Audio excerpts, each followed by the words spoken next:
Good afternoon. Again, this is Bolo. Welcome to Campo Afrique TV, and welcome to our monthly show on Bolo's Health and Wellness that talks about health, wellness, and uh, social issues that are related to social injustice that affect African American and Black people in general or minorities' health and wellness.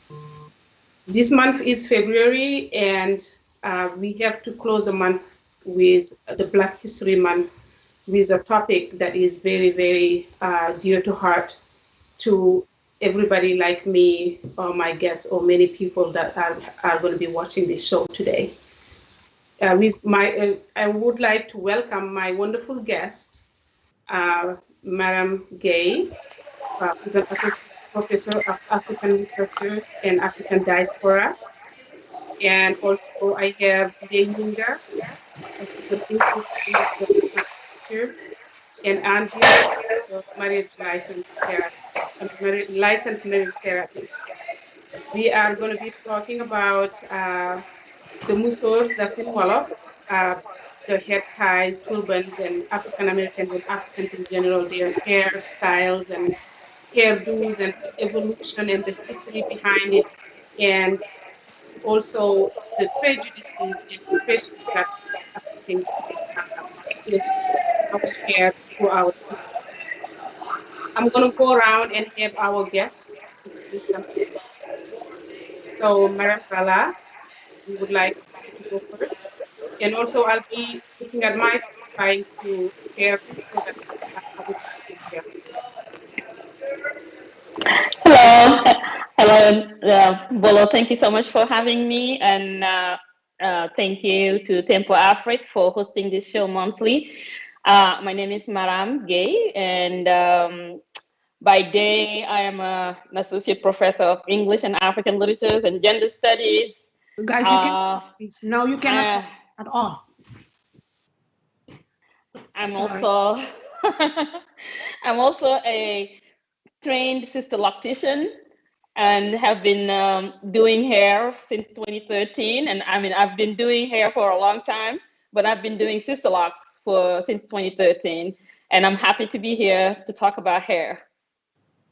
Thank you, Madam, and welcome. And also, Madam has created a group of Senegalese women who live in the United States. It's over 3,000 of ours since 2017. And I have the pleasure and the honor to be one of the admins, me and they. And this group is here for every Senegalese woman who lives here in the United States. We provide education on health, on society, on life in general, and immigration, and every topic that comes, or as well as helping these women who have needs, social needs, psychological needs, health needs. We will come together to help, and also we sometimes also gather funds to help our sisters back home who are going through atrocities too. Thank you so much, Ma'am, and welcome. And next, we'll move on to Ndeye Nyinga Diallo. Hi, Bolo, Maram, and Anne. But first of all, I'm going to start by saying thank you to Tempo Afrique for organizing this show. My name is Ndeye Diallo, as you should pronounce it. I am an English development specialist who is based in Providence, Rhode Island. I work for Providence Public Schools. I mean, it's an honor for me to be here today to share with you what I know about hair, but also to share with you my poetry, because when Bolo told me that she wanted me to write something about hair, I was more than happy to do that. So I'm excited, and I look forward to a great show today. Thank you. Thank you, Ndeye. Ndeye is my fellow admin, me and Maram, on USA, which is in Senegalese aux États-Unis. Ndeye is very talented in writing poetry, and she's been sharing with us her wonderful pieces. And I guarantee you she has something very, very, very amazing for us on this topic today. So I can't wait to hear. Thank you, Ndeye. And we move on to our sister, dear sister Anne, who is Senegalese by adoption. Thank you, Bolo, and thank you for having me on this show. And thank you for the great work that you are doing in educating just society in general about health and wellness. My name is Ann Dillard. Yes, Senegalese by adoption. I've been traveling back and forth to Senegal for the past 14 years. Started an organization called Project Safety Nets, where we help to serve the population through health, education, and economic development. Also, by day, I'm a licensed marriage and family therapist in private practice, and I serve clients in Minnesota and in Georgia. Thank you, Anne, and thank you so much for all you do. I'm very proud of everything that you do. And we are so honored to have you as a Senegalese sister. So, yes, and as soon as we have this on Facebook, it's not showing yet, I'll be sharing so that our friends can share too or follow. And also, there will be a number on the screen that people can call to participate in this discussion. We would love to hear from anybody who has something to contribute. And like I said, this is educational, and this is something that will benefit not only the Africans or the Black people, but also white people or whoever wants to know about this culture, whoever wants to know where Black people are coming from in terms of their hairdos at work, or the frustration they have, or microaggressions that they are encountering day to day based on how they look. That's not a standard look for the Western view. So please, anybody can contribute. Anybody, all questions and comments are welcome. As we all know, you can see each one of us has a different hairdo, and everything is beautiful. I am so excited, and from Maram to Ndeye to Anne, and I have mine. So according to history, Maram will tell us more about it, because by birth she's also a historian, not just the professor part, but her lineage, her birth inheritance are the ones that carry the African history orally throughout generations to generations. So she knows way more than I do, or I trust that she will help us with this. So I think if you look at Africa and Africans in general, you see so many hairstyles. You see turbans. You see you see headscarves, different styles, and all of them have their different meanings and significance and symbols. From that being a status, social status, to marital status, to just if every single different one has a meaning, which is very, very rich in culture, and that we tend to not to ignore now, but it's very, very important to know that background in order for us to see how that has shifted, how that has changed when those slaves who were living in Africa and immersing in that culture, when they were brought to America, how that status of having the headscarf that symbolized social status, and it symbolizes money, or being married, or married woman, to being a slave, to be associated with slave, to be associated with ugliness, to be associated with being on the bottom of the society. So those are two different meanings. So now I would like, Maram, for you to start, and please give us some historical background that you can share with us, whether it's from Africa or here, even the American history. Oh boy, you trust me too much, but I'll try. Can you hear me? Yes. I first of all wanted to just get us into the habit of saying the enslaved instead of the slaves, because I think enslaved is much more giving, calling what it is, that it's not by choice that people came to America. And so people went there and enslaved them. So I think it's very important that we get to the habit of saying the enslaved. When it comes to hair and Africans, I think we need to realize that our hair is part of our body, and Africans like to adorn our body. Our body is spiritual, it's political, it's religious, and the hair, being the highest part of our body, is closer to the heavens, or wherever we think our gods are. So hair is not like a separate entity from the body. It is part of the body. And as Africans adorn their bodies, we dress our bodies, we wash our bodies, we clothe our bodies, we put jewelry on our bodies. That's the same thing that we do to our hair. And when I talk about hair being spiritual, all of you who grew up in Africa, or even in the African American community, understand the connection between the hair and the afterlife, or the other world. For example, where we come from in Senegal, it's not everybody who's going to touch your hair.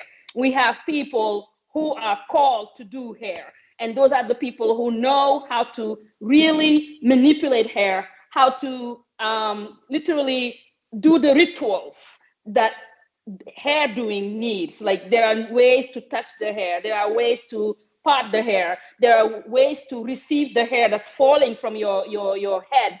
As a matter of fact, we don't just throw our hair. We say you have to get a hole and then put your hair in there, like bury the hair. And you need to put it where there is water so that it can grow more luscious and more beautiful.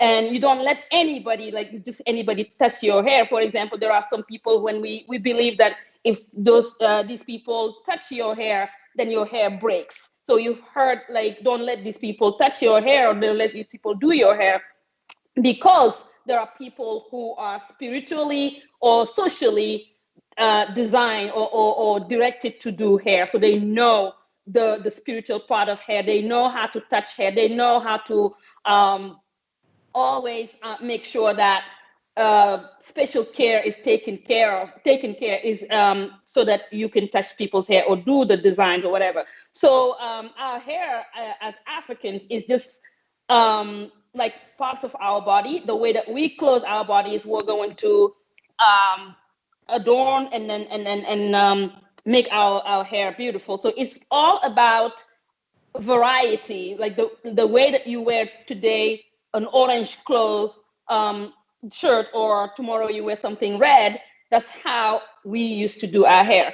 But then in families also, in terms of kinship, hair is very important, because there are specific ways that each family shaves their hair or designs their hair, especially as children. I remember growing up, we had in our family, you have to have two rounds here, like one here, and another one, like a strip of hair here as a child. That's how you know to which family this child belongs to. When it comes to women, for example, in the context of polygamy, the way that you do your hair, there are some messages that you're sending to your co-wives, to your husband. There is also, so the hair is sexual, the hair is political, the hair is spiritual, and it's social. So there are so many components to the hair. You don't, for example, let, in the context of polygamy, again, your head wrap, for example, you don't let it, you don't let everybody see it, because people can really cast a spell on it using your hair or using your head tie. So there are all those connections to the body, to the afterlife, to spirituality that African hair has. And there are so many kinds of hair. For example, brides have their hair designed in a specific way so that people know that this is a bride. If you are carrying a boy, there's a specific way that you will just style your hair so that people know that you're carrying a boy. If you're carrying a girl, same thing. If you are a widow, same thing. If you are newly married, same thing. For example, if a lady has just had her nuptial night, there is a way of for styling her hair. And then we also have hair accessories that usually are passed down from family from generation to generation. I'm sure that Bolo, your ethnicity, you know what I'm talking about, even among the Wolof. And we also use our hair to display our wealth, so to say. We display our wealth, we display our status. For example, among the Wolof, they would use gold to put, like I did today, and to show that my family has wealth. So grandmothers pass it to mothers, mothers pass it to daughter, and these are actually beads, gold, and all kind of other things that are passed down from one generation to generation that is meant to be put on the hair. So again, our hair is everything for us, so to say. And I'll stop here. Well, that's very rich. It's a very rich historical piece to it. Thank you, Mariam. And you're definitely right. Every single hairdo or style has a meaning to it. From I remember when my mom had babies, there is a way to do that hair. You know, there's one that goes here in the middle and some that down here. It's just like what they call now Fulani braids. That's how you know somebody had a baby, and it's after a month when they start to get out. Because when you have a baby, you stay in just eating and taking care of yourself and the baby, getting massage for like about a month before you can get out to go and cook or do some stuff. So then when a new mom gets out, everybody knows because of the braid and the gold that's put on the braid.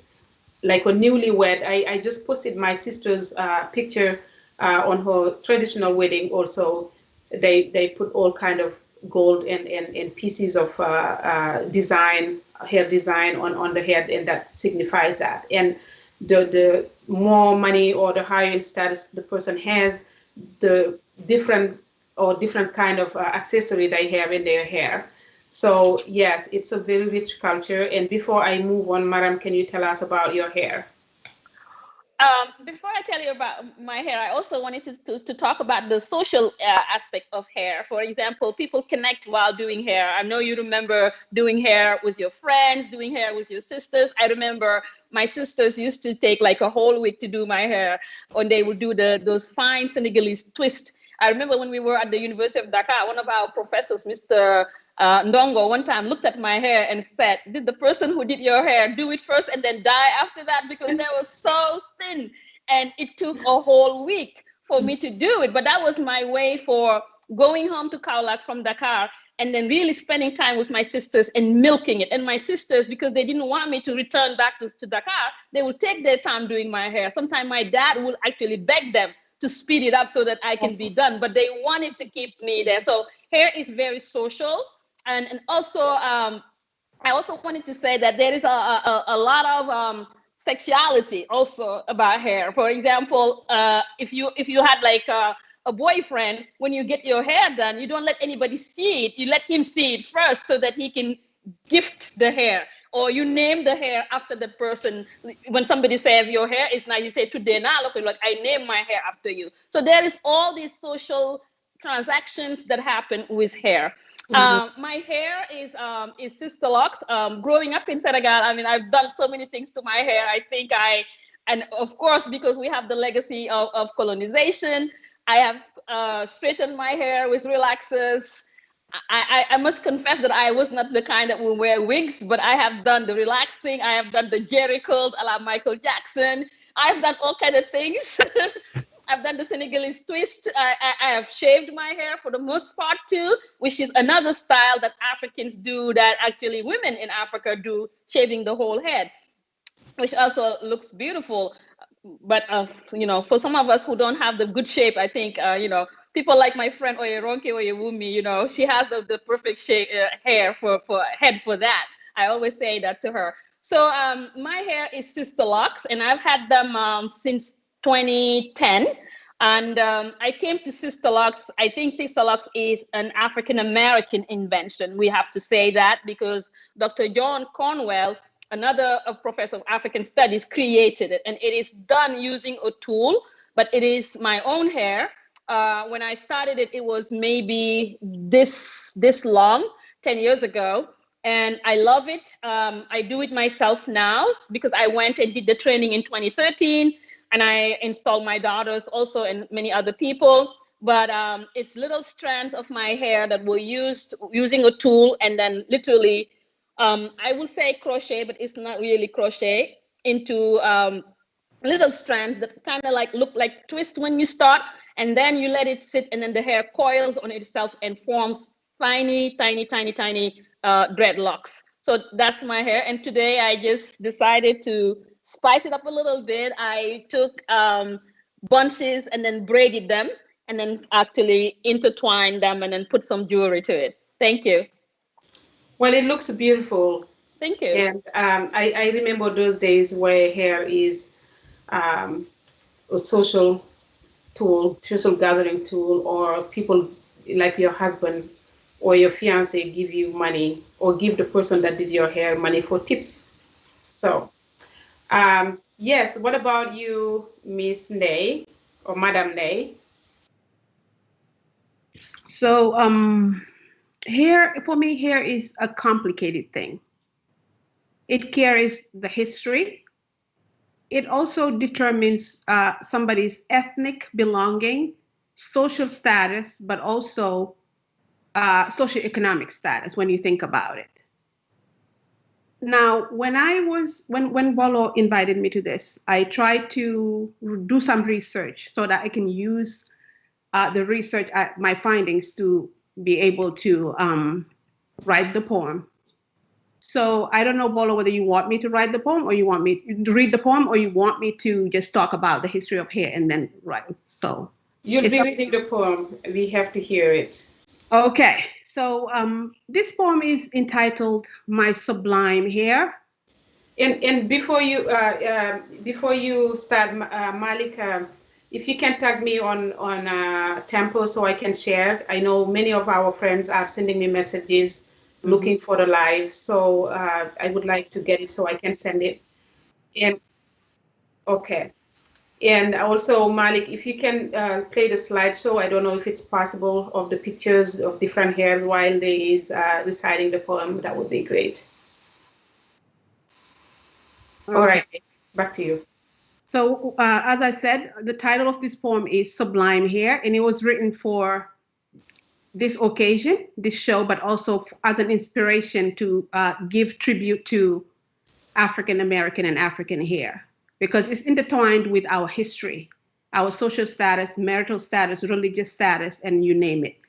So my sublime hair, ripples of beauteous tangles, silky, strangy strands, coiled into the spherical motion to the rhythm of my ascendant's dancing cadence, standing resolutely rooted into the rails of my unbowed head, dancing in harmonious unison until the dawn of my ancestors' liberation.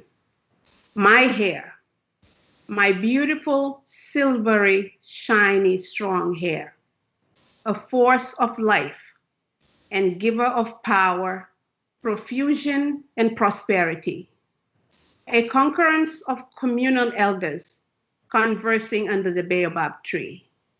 My magnificent magic hair, the color of coal, cocoa, and caramel amalgamated.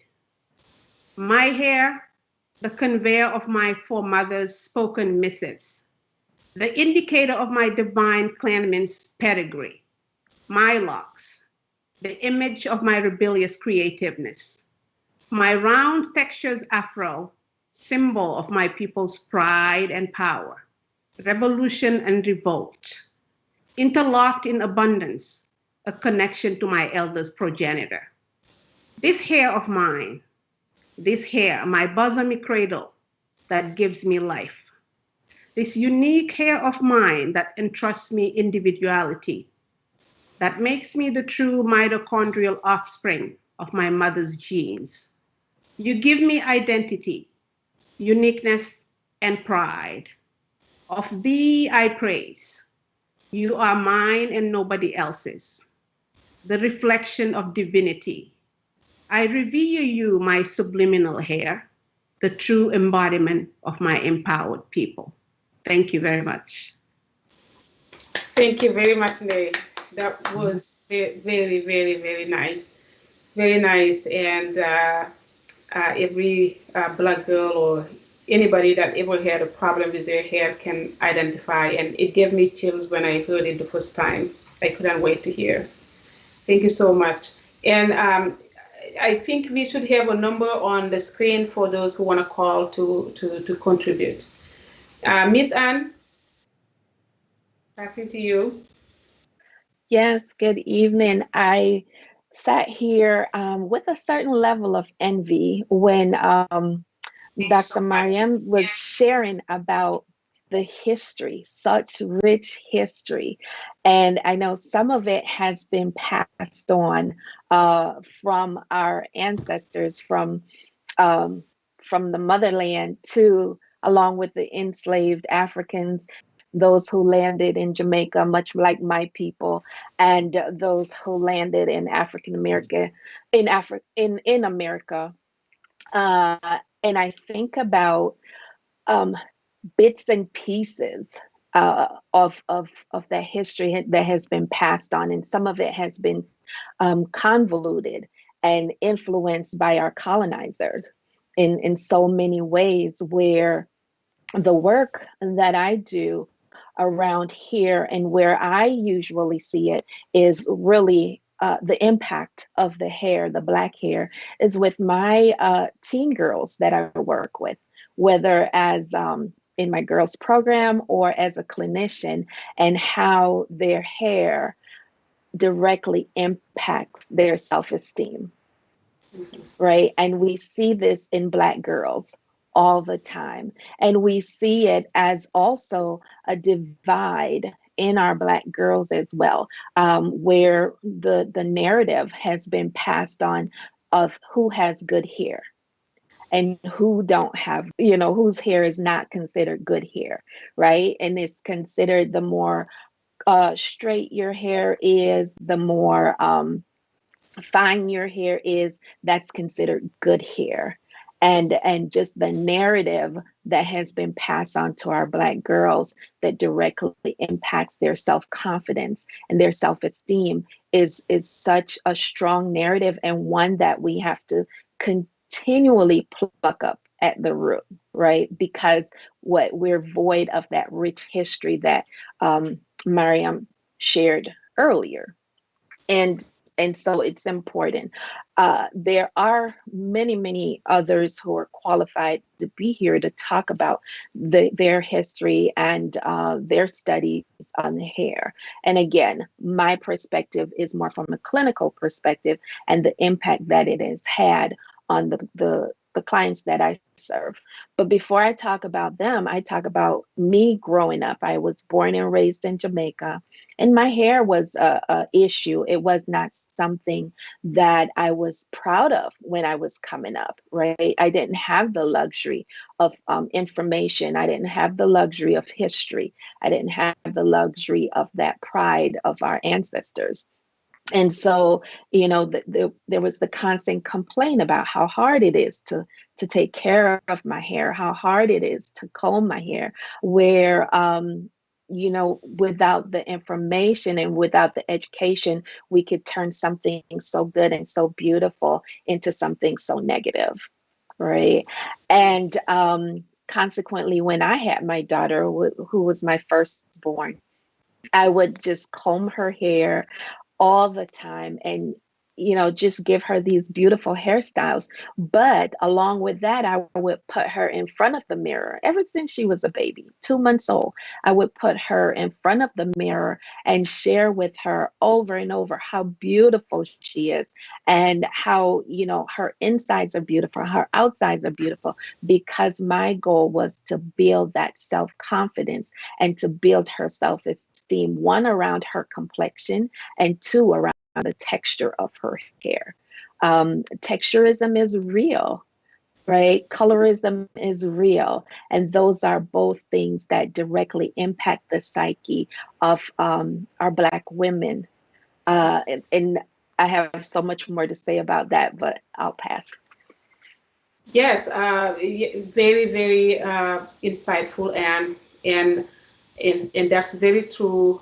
What you shared about having the pride of inheriting your hair do and style, which differentiate probably people who are African immigrants to people who were born here or whom ancestors were brought by force and lost some of their identity and lost some of their history to hang on to.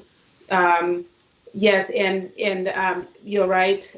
Teaching your girl about her hair and to love it, that's a very important parenting style, and that's what we also do because there are so many stories here about kids who went to school or sent back home because of how their hair look and it doesn't fit the standard, or they have locks and that's not something that boys who have dreadlocks should not go to school. They should cut them.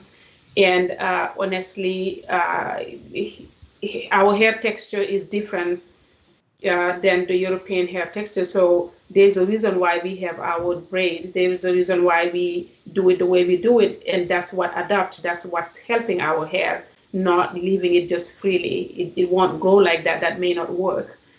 And I was reading history about like in the 1700s how enslaved women, as Dr. Gay said, used to be wearing rugs and handkerchiefs on their around their hair when they're walking, and they brought it back. They brought that from Africa, you know, that kind of those tips from Africa to wrap your hair when you're walking, and that was the difference between them and the ones that work inside of the master's house, and those are trying to style their hair to look like the masters. And when like throughout the history, when slavery was abolished, the African descendants or the slave descendants were forced by law to still wear the rags, to still wear the handkerchief, so that will symbolize and that will show them that they are part of slavery. And that, like you said, it's just going from something that is positive to something that is connected to negative. And nobody wants to be associated with negative. That's probably why our brothers and sisters who are African Americans hate their hairs too, and you know, with all that self-esteem issue or psychological problems that go with it. So go ahead, Mara. I wanted to say also that there is some resistance and agency in tying your hair, because when the mistresses, actually, when they had the enslaved women inside the mistresses' house, because the one that were more fair skinned, they had long hair, that's curly hair, and because they were sexualized, the mistresses felt very threatened by this hair, and then they were asking these women to tie their hair. And the women, because they had to tie their hair, they tied it in certain styles that actually enhanced their beauty. So we also need to remember that the way that they tied their hair, that it wasn't just like you just take it and tie, but just the way that African Americans found power in music that was forbidden, the same way women found power in tying their hair and styling their handkerchiefs in a way that actually enhanced their beauty. But the other thing that I wanted to talk about is that as us also Africans, we have this relationship with love-hate relationship with our hair. Even though we stayed on the continent because of colonization, we were made to believe that our hair is unruly, our hair is not nice, our hair is not the type of hair that you go to the club with, our hair is not the type of hair that you enter certain spaces, even on African soil. So there was a time when we actually really valued our traditional hairstyle, but you could see now that we value our hairstyle less and less, even though the nappy movement is going back to Africa and starting. But there was a time when we would rather hide our hair than show our hair. So I think that we need to make this connections with the African American experience also as colonized people. That's right. So, Bolo, if you allow me, I just Yes. wanted to also come in from the religious angle. If you think about hair with women, it's a source of sexual, let's say, maybe it's associated to our sexuality. And if you look at the religions like Christianity, you look at Islam, and you look at Judaism, you could see that most of the time, or all of them, recommend or want their women to cover their hair. Sometimes they're doing it not because it's like a source of oppression, but it could be a source of empowerment, but also a source of protection.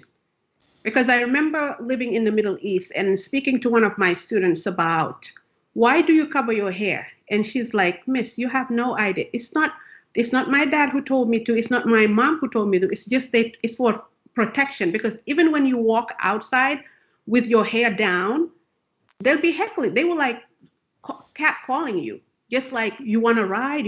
It's just amazing how hair can be tied to sexuality. But also, I think coming from the angle of revolt, when African Americans started I think it was in the 60s, when they started wearing their hair in afros, it was a source of revolt.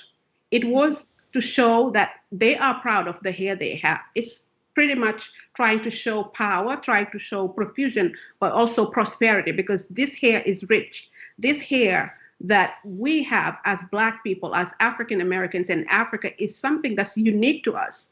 And being confident enough and rebellious enough to come outside with it was something that was really empowering during those times. And I think that's something that I understand when Maram said that people, even though there's a nappy movement, people are still reluctant to kind of leave their hair natural. I totally agree. But I think things are changing. They're going towards a way where we are showing more pride in our own hair, where our children are starting to figure out what are the ways they can carry their hair, or they can have their hair done in a natural way and still look beautiful. And I think we need to continue to talk to them about being proud of that hair, talk to them about the power of what that hair comes with. And I think if we do that, they will be more owning of their own identities, because our hair identify us. Our hair give us uniqueness, but it also gives us that confidence to know that you belong in a group of people who have a rich history, who is powerful, and who pretty much is the beginning of everything. So the way I see it. Mm-hmm. Mm-hmm.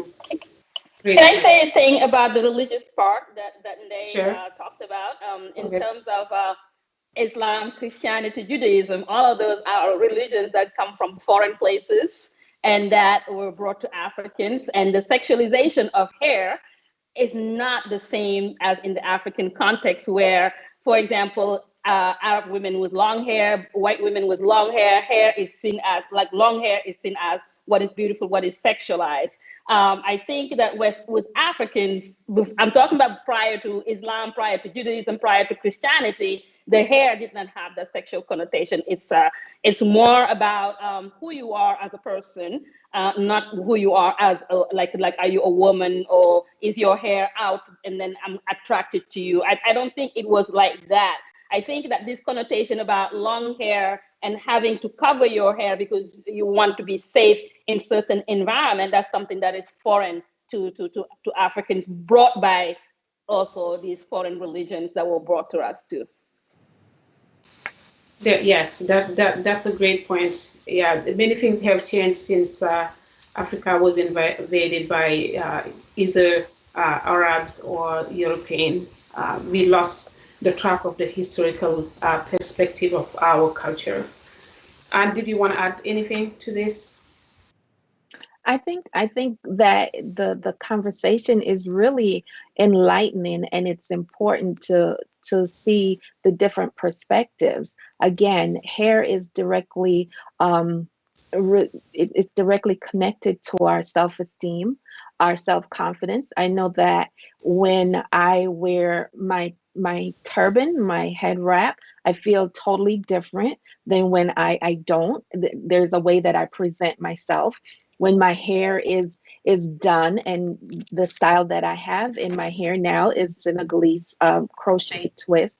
When my hair is freshly done, I project in a different way than when I need it to get done. So it's amazing how this part of you is so interconnected with all aspects of the human being. And you know, we're talking about women and hair, but something struck me this week because you know we put a lot of focus on the girls, young women and their grooming and their hair and their self-pride. But I was talking to my daughter this week, and she's a new mom, and she has a son who is probably about seven weeks old, almost 8 weeks old. And she said, well, I just purchased some black hair products for him. And you know, when she was born, that was unheard of, that you know we're buying hair products for a little black boy. And so it struck me, but it gave me much delight as well. And I said, wow, that's amazing. And just like we're talking about how different things has evolved, we also look at not just black women and how their hair impacts them, but black boys, black men, and how their hair impacts them. And Dr. Gay talked about the community that it fosters. You know, for Black men going to the barbershop, that's a community gathering that is really significant, has been a part of that culture that creates that bonding for so long, and helps to foster so much similar to what the church is, to your spirit. You know, the barber shop or the beauty shop has been that to foster that community through black hair. Yes, yes. Very, very, very good point. And the other point, the other issue is that yes, we went from having, the right after the slavery, when women started to, the hair styles are different based on how closer to European you are with straight hair, or how closer to Africans you are with kinky hair. And the kinkier, the less valued it is, and also it's associated with low self-esteem, like you said. It's associated with health issues, because people are using chemicals to straighten their hair, which was really, really bad for us. And it took us a long time to realize that chemicals that we don't know what's in it. And if you, Madam, and you remember Rahas, that's like, I don't even know what those chemicals are. And if you do too much, it can burn your skin to the point people have hair ripped off and the scalp for months. Yeah. They burnt, and hair wouldn't grow back. So all Yeah. of that is just to have straight hair. And people have done braids, to just have longer looking hair, and have all of the pimples here get pulled out, and you end up with alopecia, which I suffered at some point with braids. And all of that is a health issue. And also the low self-esteem, the psychological issue related with it. That's why Black women are, or Black girls are always having, I mean, most of them have low self-esteem when they are in a school where the majority is white with straight hair, and they have their kinky hair. And I noticed that with when my daughter was doing dance class, like ballet, and when they do recital, there is a certain way to do the hair, and there is no way I can do her hair like that, because her hair is not designed as the prototype what it should be. So it took a long time. What I did is I braided her hair and parted and went to the middle to get what I wanted. But that may make her feel like I look different. I don't have the same style as the other ones. And it's not just my, there are so many other kids. We just have the example of a diva whose child had issue with hair at school. And also, yeah, one piece of the history that I wanted to share is that I was listening to a very nice video, somebody talking about the Black History Month and hair, how enslaved people used to use hair design to allow them to know what way to take without being cut when they're running from the south going up north or to Canada. So every path on your hair, it symbolizes what way you should be taking, whether it's straight or zigzags. So that's like a way of communication. It's not just social or status, but also communication that masters don't understand. Yeah.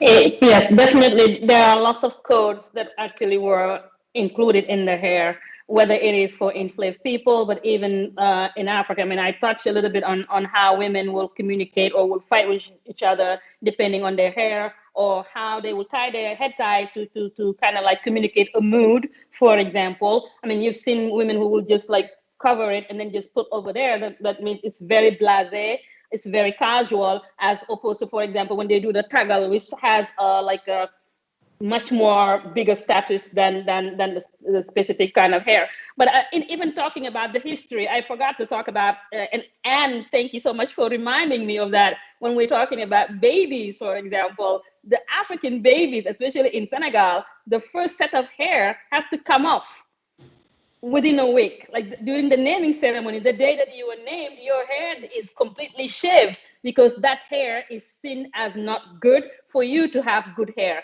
And you could see that, for example, people keep shaving their kids' hair to make sure that the hair comes back much more thicker, much more luscious. But I also wanted to talk about extensions, to specify that extensions were not to come closer to the white person. Africans used extension to be able to do specific styles, for example, or to celebrate certain ceremonies, or what have you. So they used to put like horsehair to make sure that the hair is longer so they can do specific things to it, because our hair doesn't grow like Caucasian hair in straight. It coils itself, like it goes like vines. So in order to make it longer to do specific styles, people will add certainly, like you can add fabrics to it, you can add so many other things to make it longer so that you can have a specific style. So that was not to imitate the white person, because these hairstyles were present prior to the arrival of the white people. So that's something that we need to actually really specify. When it comes to talking to the children, I think that we need to continue to have this conversation with our children, but at the same time, we need to model as much as possible, because our children look at us. They look at what we do, they look at what we do to our hair. So if we are not proud of our hair, there is no way our children are going to be proud of their hair. So we need to have this conversation about children saying that they want ponytails, to make it clear to them that they can't have ponytails, but they can have really nice plaids. And the plaids are not less beautiful than the ponytail, I'm sorry. That's true. That's true. And thank you for clarifying the history, madam. Um, yes, and we went also from the movement of revolte from James Brown, where they had the Afro and celebrating it and embracing it, to when we come back to again in the 90s, where we have Beyonce and Janet Jackson with more straight hair and more like braids and stuff. So it's just going back and forth, younger generations trying to find themselves. But I am very happy with what we have right now with the modern times. I feel like since after that movie Wakanga, things have shifted. You know, the identity has shifted, where people were in the middle didn't know where do I go from here. But I see more now natural hair. I see more natural hair products, which include Bola's Body Butter. We have Bolo's Body Butter for natural hair and all natural stuff. So we are trying to stay away from chemicals, just do something natural and have your natural hair. No straightening, no perming. I mean, no using chemicals. And it works. And we have so many beautiful women with beautiful hair. Look at Madam's hair. Look at They has shaved her hair. She has a very nice shape of hair that looks beautiful. And so, yes, and we just have to continue to promote that. Like Madam said, to help the kids model us and build their self-esteem. Well, I think that's really critical. And I love the idea that yes, we have to model for our children because we are the 24-hour commercial that they see, right? And that's so important.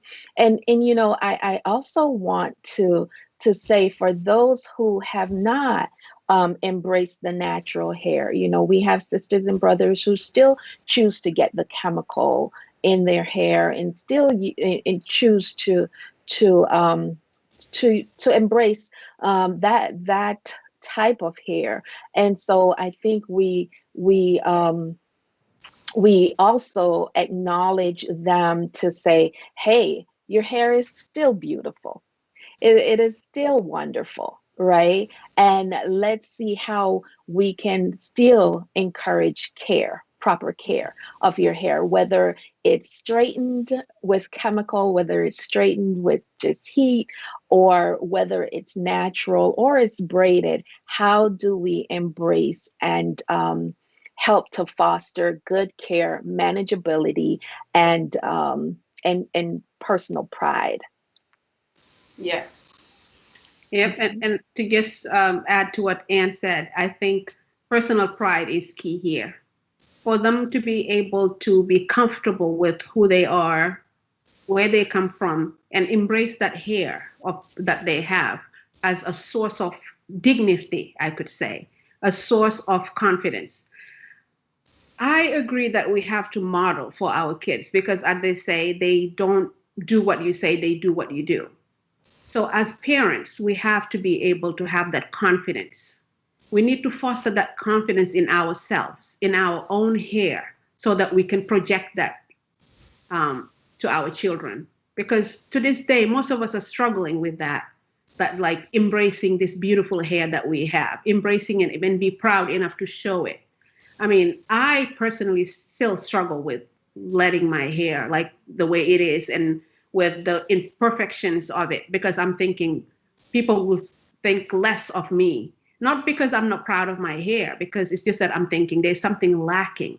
And I think we need to foster that confidence in ourselves so that we can teach it to our children, our boys and our girls, so that they can be very proud of where they come from and their origins. I Yes. love what you say about that, our boys and our girls, because one of the biggest issues that I saw when I had a clinic in the middle school was that the girls wanted to straighten their hair because the boys, the influence of the boys, and what they thought, what the boys were saying looked cute or was sexy or they were attracted to. And so I found a lot of my girls wanted to straighten their hair because the narrative that the boys were given was that if you had kinky hair or your hair wasn't wavy and straight where you could shake it, they weren't attracted to you. And I think that weaves throughout whatever age you're in. And so as parents, we also have to instill that pride in our boys as well. Mhm. Mhm. Yeah. Where do the boys get that long hair, silky hair is beautiful and sexy, and then kinky is not, as they themselves, as Black men, are actually going to grow up and then be attracted to something that doesn't reflect them? Yes. That's a Yes. good question. That's another conversation, I guess. Yes, Yes. it Yes. is. In shifting to the workplace, microaggression and discrimination based on the hair style or hair type. So I was reading an article where they were talking about Mindy Harts. She's an African American recruiter who went to a recruiting gala, and she was the only Black over there, by the way. And I think she has dread sister locks. And she was talking to another recruiter who told her, I'm having hard time having Black women executives to hire. And her question was tricky and helped to reveal why. So what she asked her was, um, so let me ask you a question. That's what she said. Would you rather, who are you more comfortable hiring, the one with just straight hair or one with different type of kinky hair or different type with locks and stuff? She said she prefers the straight hair.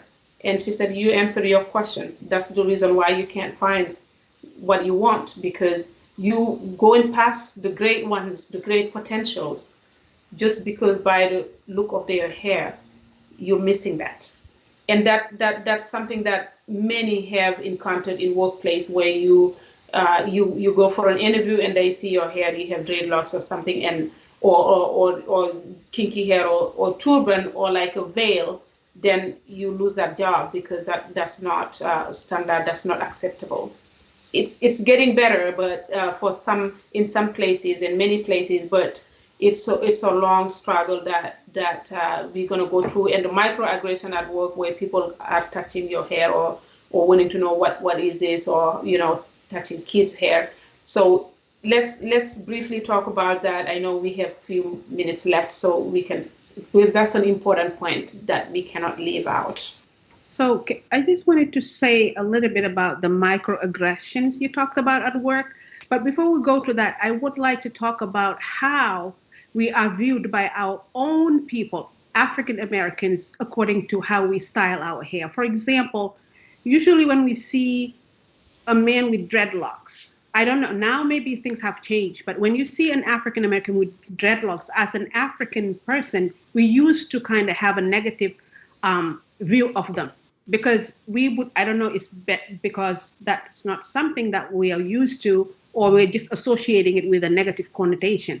Because we used to say, oh, look at him at Rastami, like look at with their dreadlocks, and forget about a woman with dreadlocks. That was a scandal. But now the trend I see is just like everybody want to have sister locks. And that makes my heart really happy, because we are now an open society. We are a society where we're trying, as Africans and African Americans, we're starting to be more open-minded. Because in the traditional sense of an African person, your hair has to be a certain way. It's accepted in society. You're conforming if your hairstyle is a certain way. But when it comes to Rasta or dreadlocks or sister locks, they used to frown upon a woman or a man who has that style. Yeah. I think, yeah, you're right. I think we have internalized though the Europeans or white people's stereotypes of us, so that we are ourselves actually afraid of ourselves. I think that's what is happening when you see there's a specific stereotype of the dreadlocks person, and then we bought into it. And when it comes to Africa, we think that people who have dreadlocks are smoking marijuana or weed. And if a girl has that, God forbid. I remember when I first had my sister locks and I went to Senegal, oh my God, everybody wanted me to wear a wig to go see my mother-in-law. Everybody was like, you're not going to go to your mother-in-law in this hairstyle. Point blank. My aunt was like, no, they're not going to respect you. They're not going to this. And that same thing happened when I had my hair also shaved. So you cannot win, because we have come to ourselves hate what we look like. What we look like, we're not comfortable with that. We want to, we see something that what is appropriate is what looks like the white person. You have to have straight hair. You have to have the long wig. And yes, of course, we have made many strides now, and people are going back, because I know that now when I go to Senegal, everybody wants to have sister locks, because the natural hair movement has caught up, and people have seen actually that you can have locks and be really professional. To go to Bolo's question about the macroaggressions at workplace or whatever, I think I am lucky to work in academia when that is not really a big issue, at least from my experience. I never had anybody talk to me in a certain way or act with me in a certain way because of my hair. But at the same time, also, it's because I'm very comfortable with my hair. Even before I had sister locks, I would come to class, first day of class, in my big head tie, because you just have to take me how I am. I think that we need to push those boundaries and impose ourselves as we are in these spaces. Right. Yes, very, very good point. The way you view yourself, that's how others will hold you up. And yes, I also haven't had any issues with my hair at work. I mean, people embrace it and love my different styles, because I always change style, and it's fun. And at least I haven't, but I'm sure so many have. And Yes. And do you have anything? Did you have anything to add? Yeah, I think it's when we think about hair in the workplace, it goes back to the narrative of what does society say that hairstyle um, says about you, right? It goes right back to the narrative. Being confident is really important. When we were talking about the revolution and the afro being associated with the revolution, there are still workplace microaggressions where people think that if this person comes in with an afro, or if they come in with the locks, or if they come in with anything other than straight, they're not manageable or management material, and so we'll have problems in the workplace, and that's because of the narrative. And also, I think what is also important that we look at is it's important that we look at what does media, how is media influencing our views on hair, black hair, what's acceptable, what's not acceptable, right? I think media plays a very important part of enforcing the narrative or changing the narrative. Yes. Yes. The media has a huge influence in our lives in so many ways, and that's one of them. Thank you, Anne. That's right. Day, do you have anything to add?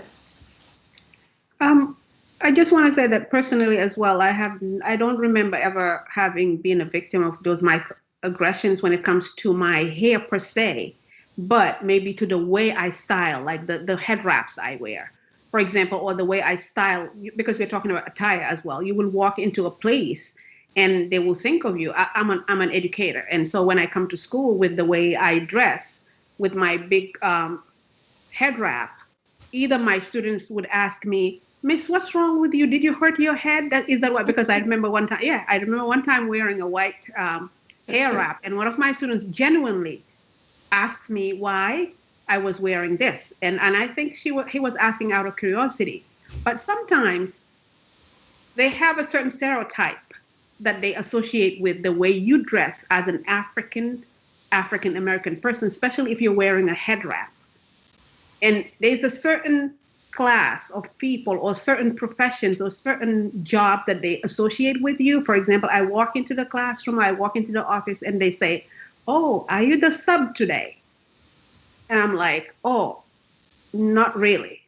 But you could see, or you're like, "Oh, are you coming to school? Are you here for your classes?" And things like that. So those are the only microaggressions that I can think of, but not per se for my the hairstyle. Great, great. Yeah. I, Well, I think we missed the an opportunity when Michelle Obama was in the White House. I would have loved for to see her wear the African American styles more often. That because we need to have Black women at the front to actually shatter these walls, wear their hair the natural way, the African American way, so that we can have more representation. That's just my opinion. So I was sad to see that she always had her hair straight. that's true. Yeah. I mean, the more we have, like, I know Beyonce sometimes did some Afro, and she has a lot of followers and fans who also would do that. So yeah, people who are in that status are role models for many, and they have to they should be the ones also that can help pave the way, because what their expression matters to many. So Mhm. it's a And I wonderful. think, Go ahead. yeah, I think that um, that is correct if it's available. But I think also when we talk about wearing our hair the natural way, I think we also have to include in that conversation manageability, right? And education around proper hair care and manageability, because with the way that society has been pre-COVID and during COVID, I remember when my daughter was young, I had to set a whole day aside to care for her hair, wash her hair, condition it, and then make sure that I'm detangling and combing it and then braiding it so it'll last, a week or a few days. So I think also with the fast-paced lifestyle that many people live, it's also important that we consider manageability as well. Mhm. Yes, yes. That's why I love braids. Just braid it for a month and then change it. It's for the kids' hair instead of having to do it every day, especially when I'm not at home and dad has to do it. I'll just have a heart attack when I see her out when dad has to get her ready. So yeah, we're at the end of our wonderful conversation. It's really, really great, and people are reacting to it on Facebook, and uh, people are free to share, free to ask questions in the comments. We can always go back and answer. But before we move, we can also each one of you go around and tell us what is your conclusion or what is your what do you want to leave here. And I don't know, everybody is talking about that poem. They love it. Is it okay? Can you go back to it, close it after we all talk? Yeah, I think that would be everybody, great. That yes. would be wonderful. Yes. Yeah, no problem. So you can go ahead. I'll talk about it. I'll read it again later. Great, great. Okay, Dr. Gay, Oh, it was yours. I'm just gonna say that I appreciate the space. I appreciate all the guests and this the host, and I'm glad that we are able to talk about our hair, and hopefully people have seen that there are so many things that are tied to our hair in terms of our um, as human beings and also as people of African descent, and that we need to just continue to be to work toward being more proud of our hair, and then having that legacy bestowed on our children, so that they too can carry that legacy and know that our hair being different from the status quo doesn't mean that it is bad. It's just a different kind of hair. And to Anne's point, maybe our hair is not supposed to be done every week. So because again, as we try to be natural, I think we're also still trying to take the same habits that other kinds of hair do. Maybe our hair is not supposed to be untangled. So it, those are questions that I leave uh, everybody with to think about, as we say that we're going natural, we're going to take back what is our own. How do we take it back? Do we take it back to still use a certain standard as the measurement? Great, great. That Yes. is that's so amazing. Yes, Dr. Gay, I am all the way with you. Maybe it's not every day and every week, right? And I think that's really important because it's hard to fit a square peg in a circle. We're just not made to fit in certain spaces. And I just encourage each and every one of us, as we continue to embrace ourselves and all the goodness that comes along with us, that we embrace our crown as well, right? Because our hair, that is our crown, and then we pass that pride on to make that our legacy, that we pass on to our boys and our girls, right? Because they both need to be understanding and be talking about the pride that we carry in our crowns. Absolutely, absolutely. Thank you so much, Anne. Nay? I'm just going to echo what Dr. Maram and or Dr. Gay and Anne said over here. It's just that this here You all we need to have to be stop proud. it. And I really love the fact that Anne said it's our crown. It is our crown, and it's the highest part of our body. And if you look at history, it says that it's the part that's closer to the heavens. It's the part that's closer to God. So it's sacred.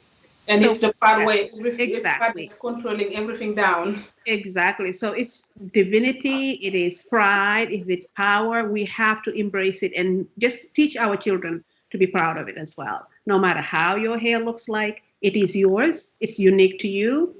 Embrace it. And that's what I will leave you with. And Bolo, are you going to talk before I read the poem, or you want me to read it now? Yes, you can read the poem. Okay. Yeah. Okay, so again, the poem is entitled My Sublime Hair.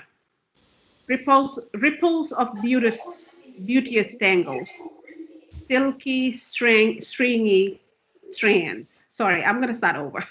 Sorry. All right. My sublime hair. Ripples of beauteous tangles, silky, stringy strands, coiled into the spherical motion to the rhythm of my ascendant's dancing cadence, standing resolutely rooted into the rails of my unbowed head, dancing in harmonious unison until the dawn of my ancestors' liberation.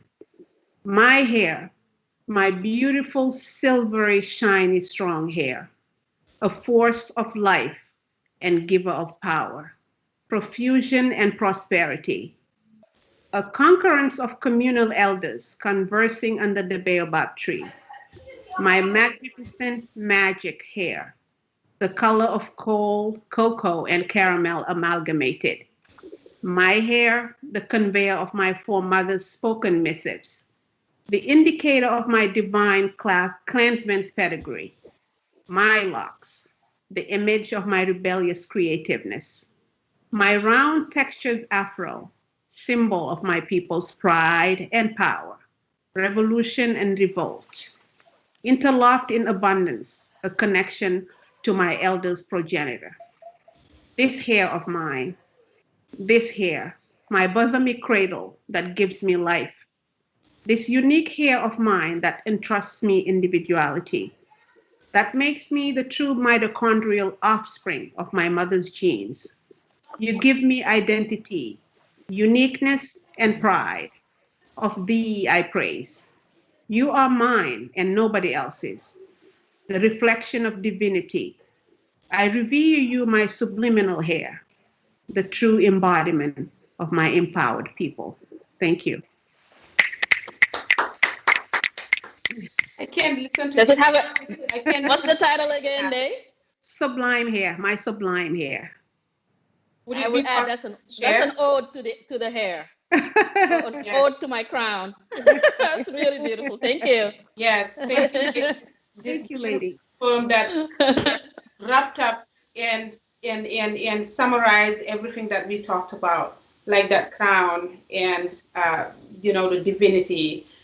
And it's a beautiful poem that I see being shared in many different schools for kids and Black History Month. By the way, I have a friend, our friend Kanisek wants to share some of your poems with her school because they're working on Black History Month stuff to help raise awareness.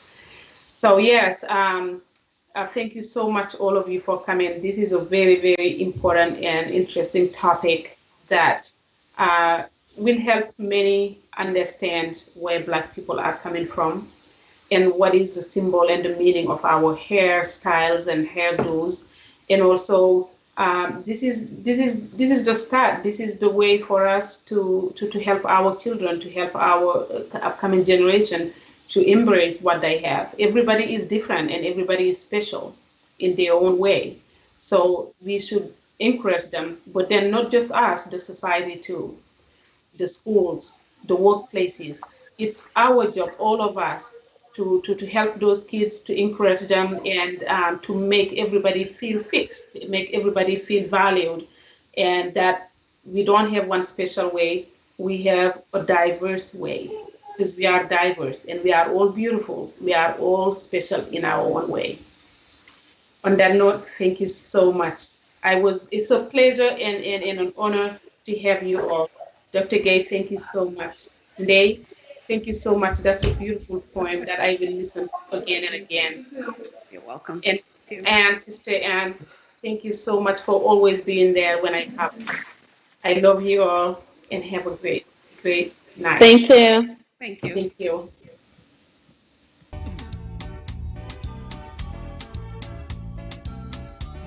C'est encore Yves Kenao, c'est toujours Yves Kenao qui revient. Cette fois-ci, pour vous dire que Tempo Afrique TV vous offre plus de 4000 chaînes de télévision. Les chaînes européennes, les chaînes américaines, les chaînes asiatiques, les chaînes africaines. À un prix imbattable. À un prix imbattable. Tenez-vous bien. $185 pour 12 mois, inclus le box. Alors, où est-ce que vous pouvez trouver mieux que ça? Si ce n'est pas sur Tempo Afrique TV. Mesdames, messieurs, appelez seulement le 612 804 0295 et vous serez servi. Vous serez agréablement surpris de voir plus de 4000 chaînes de télévision rouler sur votre écran comme ça et vous choisissez laquelle vous voulez. Alors mesdames, n'hésitez pas. N'hésitez surtout pas et ne faites pas compter. Prenez votre téléphone, prenez-le tout de suite et appelez le 612, le 804, le 02 95. Nous sommes là, ici à Tempo TV, pour rendre votre vie simple et agréable. Alors, saisissez l'occasion. Donc, $185 pour toute une année, pour 12 mois, inclus le box. Quoi de mieux que ça?